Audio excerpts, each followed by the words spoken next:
شوہر کوئی ایسا طریقہ استعمال کرتا ہے نا ہم بستری کا جس سے اولاد نہیں ہوتی، تو کیا بیوی کو اسے منع کرنا چاہیے یا نہیں کرنا چاہیے؟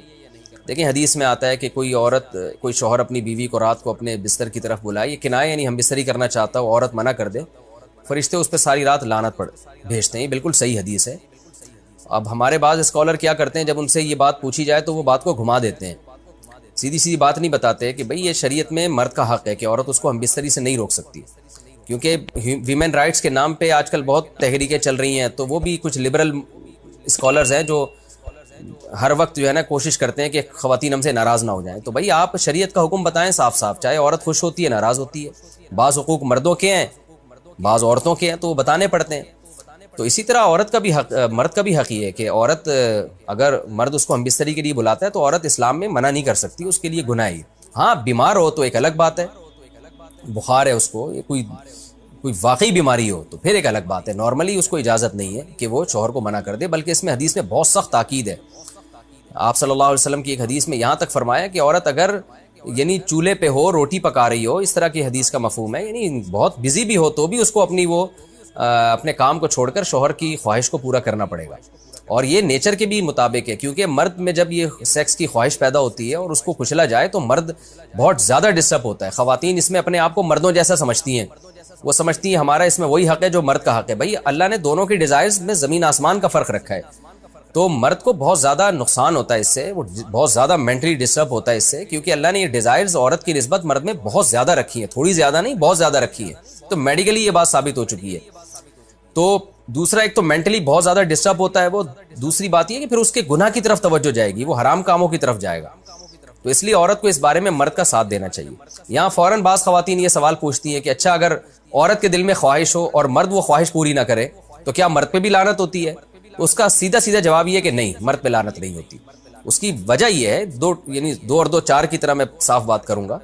وجہ اس کی یہ ہے کہ عورت کے لیے مرد کی اس خواہش کو پورا کرنے میں عورت کی کوئی انرجی نہیں استعمال ہو رہی، جبکہ اگر مرد کا موڈ نہ ہو اور عورت کا موڈ ہو تو پھر مرد اپنے آپ کو پریپیئر نہیں کر سکتا، اس کے لیے بہت تکلف کرنا پڑے گا اس کو. اخلاقی طور پر تو ٹھیک ہے، مرد کو یہی حکم دیا جائے گا کہ زوجہ کی خواہش کو پورا کرے، لیکن اس پر شریعت نے لازم نہیں کیا ہے، کیونکہ ایک چیز مرد کے اختیار میں نہیں ہے تو لازم کیسے ہو سکتی ہے؟ یعنی ایک آدمی کا وہ ذہنی طور پر تیار ہی نہیں ہے اس کے لیے، تو مرد کے لیے تو جب تک ذہنی طور پہ تیار نہ ہو یہ عمل کر نہیں سکتا، جبکہ عورت کر سکتی ہے. تو انرجی جو استعمال ہوتی ہے نا اس میں بہت زیادہ، وہ تو مرد کی انرجی یوز ہوتی ہے. تو شریعت اس کو کیسے پابند بنا سکتی ہے کہ اس کے ذہنی طور پر وہ مینٹلی تیار سے یعنی ایک عمل کر سکتا ہے؟ تو یہ ظلم ہوتا ہے اس کے اوپر کہ وہ مینٹلی تیار نہیں ہے اور اس کو شریعت کہے کہ اگر بیوی آپ سے مطالبہ کر رہی ہے اور آپ مطالبہ پورا نہیں کرو گے تو آپ پر لعنت ہوگی. تو وہ اس لعنت سے بچنے کے لیے اپنے آپ کو مینٹلی کیسے تیار کرے گا؟ بعض دفعہ تیار کر لیتا ہے، بعض دفعہ نہیں ہو پاتا. اس کا تو دماغ سے بہت گہرا تعلق ہے.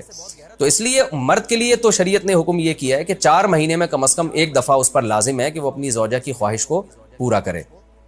اور ویسے جب زوجہ میں خواہش ہو تو اخلاقی طور پر مرد کی ذمہ داری ہے کہ وہ اپنی زوجہ کی خواہش کو پورا کرے، لیکن شریعت نے اس پہ واجب نہیں قرار دیا کیونکہ یہ اس کے اختیار سے اوپر کی چیز ہو جائے گی.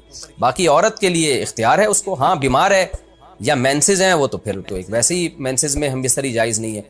باقی رہا یہ مسئلہ کہ خواتین پھر یہ کہتی ہیں کہ اسلام نے تو پھر مردوں کو بہت زیادہ حقوق دے دیے، تو ایسا نہیں ہے. اگر یہ حق اسلام نے مرد کو دیا ہے تو بہت سارے حقوق عورت کو بھی تو دیے ہیں نا، بہت سارے عورت کو بھی تو حقوق دیے ہیں کہ جو خود پہنتے ہو، جیسا معیاری لباس خود پہنتے ہو اپنی بیوی کو بھی ویسا ہی معیاری لباس پہناؤ، جیسا معیاری کھانا خود کھاتے ہو حدیث میں آتا ہے ویسا معیاری کھانا بیوی کو بھی کھلاؤ. تو یہ بھی تو عورت کو بھی تو حقوق دیے ہیں. ہماری خواتین جس ویسٹرن کلچر کو فالو کر رہی ہیں اس کلچر میں تو یہ ہے کہ عورت شوہر کو ہم بستری سے روک سکتی ہے، شوہر بیوی کو بھی روک سکتا ہے، یعنی شوہر بھی منع کر سکتا ہے، عورت بھی منع کر سکتی ہے. وہاں دونوں کے حقوق سیم ہیں، لیکن پھر وہ اتنے سیم ہیں کہ پھر وہاں مرد کے ذمے شوہر کا عورت کے ذمے یعنی مرد کے ذمے عورت کا نان نفقہ بھی نہیں ہے. تو پھر گیس بجلی کے بل بھی عورت یعنی مرد کے ذمے نہیں ہے. تو پھر خواتین سے لینا ہے نا ویسٹرن کلچر کو، تو پھر پورا لینا وہاں سے. تو پھر شوہر کیوں گیس بجلی کا بل جمع کرا رہا ہے، بچوں کی اسکول کی فیسیں شوہر کیوں دے رہا ہے، شوہر نان نفقہ کیوں دے رہا ہے؟ تو جب اسلام نے کچھ حقوق عورت کو دیے ہیں تو کچھ شوہر کو بھی دیے ہیں، تو اسی طرح سے بیلنس ہماری سوسائٹی میں قائم ہوگا. تو اس لیے خواتین کو یہ نہیں کرنا چاہیے، کیونکہ بہت سی ایسی شکایتیں آتی ہیں جس میں مرد بہت زیادہ ڈسٹرب ہوتا ہے، پھر وہ ان کی لڑائیاں ہوتی ہیں، طلاقیں ہوتی ہیں. عورت اس کو نارمل لے رہی ہوتی ہے، مرد کے دماغ پہ شہوت کا ایک جنون چڑھا ہوا ہوتا ہے، جب بیوی اس کو منع کرتی ہے وہ بہت زیادہ مینٹلی ڈسٹرب ہوتا ہے. اور پھر وہ مار دھاڑ تک نوبت بھی آتی ہے، پھر وہ طلاقوں تک نوبت بھی آتی ہے. تو یہ بہت غلط چیز ہے. ہمارے نبی صلی اللہ علیہ وسلم نے جب عورت کو حکم دیا ہے کہ مرد کی خواہش کو، اپنے شوہر کی خواہش کو پورا کرے، تو اسی میں خیر ہے.